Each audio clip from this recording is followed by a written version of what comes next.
जय हिंद दोस्तों। आज जहां पर पूरी दुनिया में महिलाओं के अधिकारों की बात कही जाती है, महिलाओं के सम्मान की बात पर चर्चा होती है, जहां पर महिलाओं के हर स्तर पर पुरुषों के समान सारे राइट्स के अधिकारों के बारे में मांगे उठती हैं।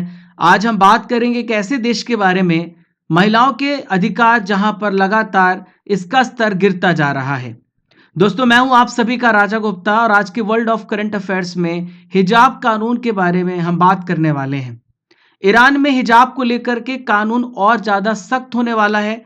यहां पर आर्टिफिशियल इंटेलिजेंस की मदद से आरोपी महिलाओं की पहचान की जाएगी और उन पर सख्त कार्रवाई, उन पर सख्त सजा सुनाई जाएगी। दोस्तों, सेशन में आगे बढ़ने से पहले मैं आपको ईरान की लोकेशन के बारे में बताता हूं। देखिए, ईरान का जो लोकेशन है वो एशिया में, पश्चिम एशिया में स्थित एक देश है, यानी वेस्ट एशिया में स्थित एक देश है। पहले इसे पर्शिया या पारस के नाम से जाना जाता था। इसकी कैपिटल तेहरान है। ये जो देश है इसके वेस्ट में इराक और तुर्की है। उत्तर पश्चिम यानी आप यहां पर देखें, नॉर्थ वेस्ट में अजरबैजान और अर्मेनिया है। उत्तर में आपको कैस्पियन सागर देखने को मिलेगा, कैस्पियन सी है। नॉर्थ ईस्ट में आपको तुर्कमेनिस्तान देखने को मिलेगा और ईस्ट में है अफगानिस्तान और पाकिस्तान। इसके साउथ में फारस की खाड़ी है और ओमान की खाड़ी से घिरा हुआ देश है। दोस्तों, ये जो देश है प्रमुख रूप से इस्लाम धर्म को फॉलो करता है। यहाँ पर सिया की जो जनसंख्या, सबसे ज्यादा सिया की जनसंख्या यहाँ पर देखने को आपको मिलेगी। देखिए फ्रेंड्स, ईरान सरकार हिजाब के नियम में बहुत बड़ा चेंज लाने वाली है, बहुत बड़ा बदलाव लाने जा रही है। ऐसा माना जा रहा है, यहाँ पर आप इमेज में देख पा रहे हैं, ये है मसा अमीनी। ऐसा माना जा रहा है कि मसा अमीनी की मौत के 1 साल पूरे होने के 1 हफ्ते पहले ईरानी सरकार हिजाब पहनने को लेकर के पहले से ही कड़े नियम लाने की तैयारी कर रही है। दोस्तों, 22 साल की मसा अमीनी की मौत पिछले साल हो गई थी। मोरल पुलिस ने इसे हिरासत में लिया था और उसके बाद हिरासत में इसकी मौत हो गई और बताया जाता है कि बहुत ज़्यादा मारपीट की गई थी इनके साथ, जिसके बाद इनकी डेथ हो गई और इसके बाद पूरे देश में विरोध प्रदर्शन शुरू हो गए। अब आइए समझते हैं कि ये मॉरल पुलिस होती क्या है, मॉरल पुलिस का काम क्या होता है। तो दोस्तों, मॉरल पुलिस एक ऐसी पुलिस है जो शरिया के कानून यानी शरिया के रूल नियमों को फॉलो कराती है। जो भी इसका उल्लंघन करता है उन व्यक्ति के खिलाफ ये कठोर कार्रवाई करती है। दोस्तों, ईरान में इसे गश्ते इरशाद के नाम से भी जाना जाता है। मॉरल पुलिस को ईरान में से बोला जाता है गश्ते ए इरशाद। दोस्तों, जो नया बिल लाया जा रहा है, अब आइए मैं आपको बताता हूं कि इसमें कौन से ऐसे सख्त नियम हैं इस नए विधेयक में। तो नए बिल में जो सख्त नियम लाए गए हैं, महिलाएं जो हिजाब नहीं पहनेगी उनके सजा का प्रावधान बढ़ाया गया है। सजा को अधिकतम 2 महीने से बढ़ाकर 10 साल तक कर दिया जाएगा। इसके अलावा हिजाब ना पहनने वाली महिलाओं को आर्टिफिशियल इंटेलिजेंस की मदद से ट्रैक किया जाएगा। दोस्तों, इन पर इकोनॉमिक जुर्माना भी ठोका जाएगा, आर्थिक दंड ठोका जाएगा। जो पहले 1,000 रुपए था, अब इसे बढ़ाकर 70,000 करने की तैयारी की जा रही है। तो आप देख पा रहे हैं किस प्रकार से ईरान इस कानून को, इस विधेयक को कितने कठोरता से महिलाओं पर लागू करने वाला है।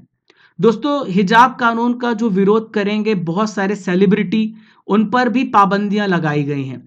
सेलिब्रिटी की जो प्रॉपर्टी है, उनकी जो संपत्ति है, उसका 10वां हिस्सा दंड के रूप में वसूला जा सकता है।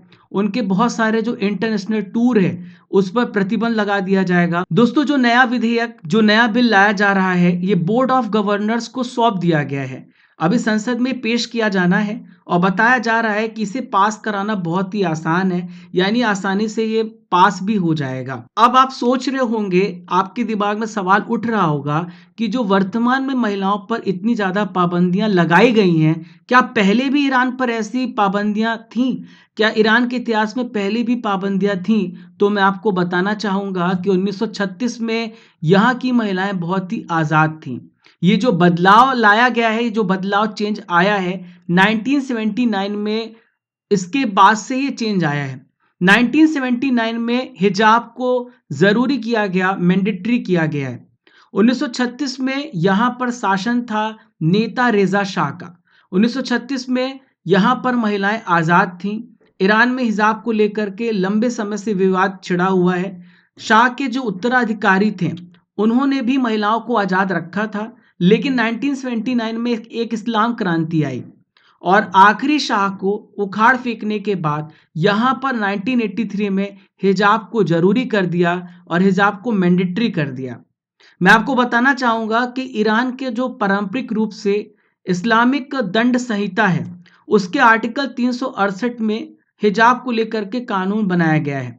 अनुच्छेद 368 को हिजाब कानून मानता है।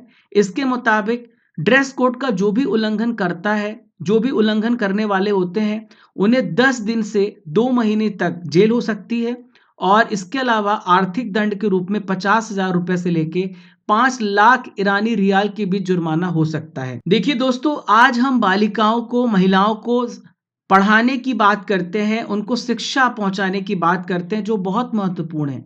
लेकिन दोस्तों, ईरान में छात्राओं को पढ़ने भी नहीं दिया जाता। उनकी पढ़ाई को रोकने का भी कार्य किया जा रहा है। उनको पढ़ने ना दिया जाए, इसके लिए उनको जहर भी दिया जा रहा है। जो आगे बढ़ना चाहते हैं, उनको जहर इसलिए दिया जा रहा है ताकि वो पढ़ ना सके, ताकि वो आगे ग्रो ना कर सके, ताकि वो अपने अधिकारों की मांग ना कर सके। ईरान की महिलाओं ने अपनी आवाज को बुलंद करने के लिए कई सालों से वो प्रयास भी कर रही हैं और पिछले 5 साल में देखा गया है कि 3 बार बहुत बड़े बड़े प्रदर्शन हुए हैं। 5 साल में तीसरी बार प्रदर्शन किया गया। ईरान में पिछले साल हिजाब के खिलाफ शुरू जो प्रदर्शन हुआ था, वो देश में 1970 तक इस्लामिक क्रांति के बाद अब तक का सबसे लंबा प्रदर्शन बन गया है। इसके पहले बीते 5 साल में 2 बार और प्रदर्शन हो चुके हैं। तो दोस्तों, आपको ये सेशन कैसा लगा कमेंट बॉक्स पे जरूर बताइएगा। क्या ये कानून महिलाओं के अधिकारों का हनन नहीं करता और क्या पूरी दुनिया को एकजुट नहीं होना चाहिए ईरान की महिलाओं के अधिकारों के लिए, इनकी आवाज के लिए?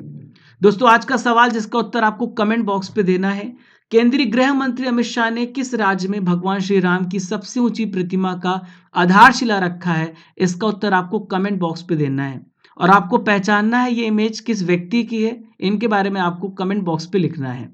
दोस्तों, मैं हूं आप सभी का राजा गुप्ता, जो आपको 10 मिनट्स की king series, daily current affairs, monthly current affairs, weekly current affairs और ट्रेंडिंग न्यूज एनालिसिस, सारे करंट अफेयर्स में आप सभी के लिए लेकर के आता हूं। आप इसे फॉलो करते रहें और एप्लीकेशन पर भी क्लास आज से स्टार्ट हो जाएंगी। आप पीडीएफ के लिए Raja Gupta current affairs Telegram channel को ज्वाइन कर लीजिएगा, जहां पर आपको इस क्लास की पीडीएफ मिल जाएगी। रात को 8 बजे करंट अफेयर्स का टेस्ट भी होता है। तो फ्रेंड्स, मिलते हैं नेक्स्ट सेशन में। तब तक के लिए जय हिंद, जय भारत।